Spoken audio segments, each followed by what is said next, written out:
motherfucking Eagle Double G. You know I'm mobbing with the D. Guys welcome to thug life Mallu. Subscribe and wait. ഞങ്ങളുടെ ഈ channel 1000, 10000, 50000, 1 ലക്ഷം subscribers എത്തുമ്പോൾ ഞങ്ങൾ surprise gift കൊടുക്കുന്നുണ്ട്. അതിനാൽ നിങ്ങൾ ചെയ്യേണ്ടത് ചാനൽ സബ്സ്ക്രൈബ് ചെയ്യൂ, ലൈക്ക് ചെയ്യൂ, ഷെയർ ചെയ്യൂ. ഇന്നത്തെ ടോപ്പിക് ആണ് ബ്രേക്ക്ഫാസ്റ്റ് സ്കിപ്പ് ചെയ്താൽ തടി കൂടുമോ, അല്ലെങ്കിൽ രാത്രി ഭക്ഷണം കഴിക്കാതിരുന്നാൽ തടി കുറയുമോ? പലരും പറയാറുണ്ട് നമ്മൾ ബ്രേക്ക്ഫാസ്റ്റ് ഒരു രാജാവിനെ പോലെയും അതുപോലെ തന്നെ നമ്മുടെ ഡിന്നർ ഒരു പിച്ചക്കാരനെ പോലെയും കഴിക്കണമെന്ന്. ഇതിനു മുമ്പ് നമ്മൾ അറിയേണ്ട കാര്യമാണ് എന്താണ് കലോറി എന്ന്. കലോറി എന്നാൽ എനർജി. നമ്മൾ കഴിക്കുന്ന എല്ലാ ഫുഡിലും എനർജി ഉണ്ട്. ഒരു ശരാശരി മനുഷ്യന് 2000 തൊട്ട് 3000 കലോറി വരെ ഒരു ദിവസം ആവശ്യമുണ്ട്.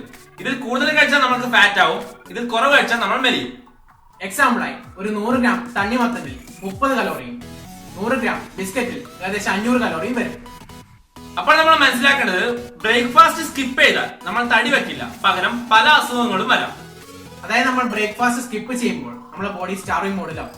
കാരണം നമ്മൾ രാത്രി മൊത്തം ഫുഡ് കഴിക്കാതിരിക്കുന്നതിനാൽ ബോഡി അങ്ങനെ ചിന്തിക്കും. സോ പിന്നീട് നമ്മൾ ഫുഡ് കഴിക്കുമ്പോൾ നമ്മുടെ ബോഡി നമ്മൾ കിട്ടുന്ന ഭക്ഷണം അല്ലെങ്കിൽ കലോറി ഫാറ്റായി സ്റ്റോർ ചെയ്യാൻ ടെൻഡൻസി കാണിക്കും. കൂടാതെ രാവിലെ ബ്രേക്ക്ഫാസ്റ്റ് സ്കിപ്പ് ചെയ്യുന്നവർക്ക് വിശപ്പും കൂടുതലായിരിക്കും. അതുകൊണ്ട് തന്നെ അവർ പിന്നീട് കൂടുതൽ ഭക്ഷണം കഴിക്കാൻ സാധ്യതയുണ്ട്. ഇങ്ങനെയാകുമ്പോഴും അവരുടെ ഫാറ്റ് സ്റ്റോറേജ് ഇൻക്രീസ് ചെയ്യും. ഈ കാരണത്താലാണ് രാവിലത്തെ ബ്രേക്ക്ഫാസ്റ്റ് സ്കിപ്പ് ചെയ്താൽ തടി കൂടുമെന്ന് ആൾക്കാർ പറയുന്നത്.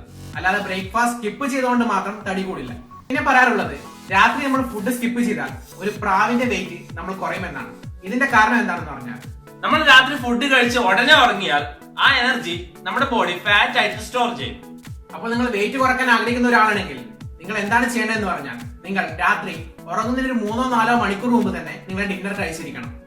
അങ്ങനെ ചെയ്താൽ നിങ്ങളുടെ ശരീരത്തിലെ ഫാറ്റ് സ്റ്റോറേജ് കുറയും. അപ്പോൾ നിങ്ങൾ ശ്രദ്ധിക്കേണ്ടത് നിങ്ങൾ ഫുഡ് സ്കിപ്പ് ചെയ്യരുത്. മിനിമം 3 നേരമെങ്കിലും ഫുഡ് കഴിക്കണം. അതായത് നിങ്ങൾ ലോ കലോറി ആയിട്ടുള്ള ഫുഡ് 3 നേരം കഴിക്കുക, കൂടാതെ ഒരുപാട് വെള്ളം കുടിക്കുക, റെസ്റ്റ് എടുക്കുക, കൂടാതെ നാച്ചുറലായ ഫാറ്റ് ബേണേഴ്സ് ഉപയോഗിക്കുക. ഇതിനെക്കുറിച്ച് കൂടുതൽ അറിയണമെങ്കിൽ ഞങ്ങളുടെ പഴയ വീഡിയോസ് നിങ്ങൾക്ക് ചെക്ക് ചെയ്യാവുന്നതാണ്. അപ്പോൾ ഫുഡ് സ്കിപ്പ് ചെയ്താൽ നമ്മൾക്ക് വരുന്ന പ്രോബ്ലംസ് ആണ് heart problems, diabetic, ulcer, migraine, cancer, പിന്നെ energy level decrease, hair loss, digestive problem, പിന്നെ മെറ്റബോളിസം പ്രോബ്ലം. ഈ വീഡിയോ ഞങ്ങളോട് അവസാനിപ്പിക്കുകയാണ്. നിങ്ങൾക്ക് വീഡിയോ ഇഷ്ടപ്പെട്ടാൽ നിങ്ങൾ വീഡിയോ ലൈക്ക് ചെയ്യൂ, ഷെയർ ചെയ്യൂ, പിന്നെ ചാനൽ സബ്സ്ക്രൈബ് ചെയ്യൂ. എന്തെങ്കിലും സംശയം ഉണ്ടെങ്കിൽ കമന്റ് ബോക്സിൽ അറിയിക്കൂ. പിന്നെ നിങ്ങൾക്ക് കസ്റ്റമൈസ് ഡയറ്റ് വേണമെങ്കിൽ ഞങ്ങളുടെ taglifemalu@gmail.com എന്ന മെയിലിലേക്ക് നിങ്ങൾക്ക് മെയിൽ ചെയ്യാവുന്നതാണ്. Till then, take care, Stay strong.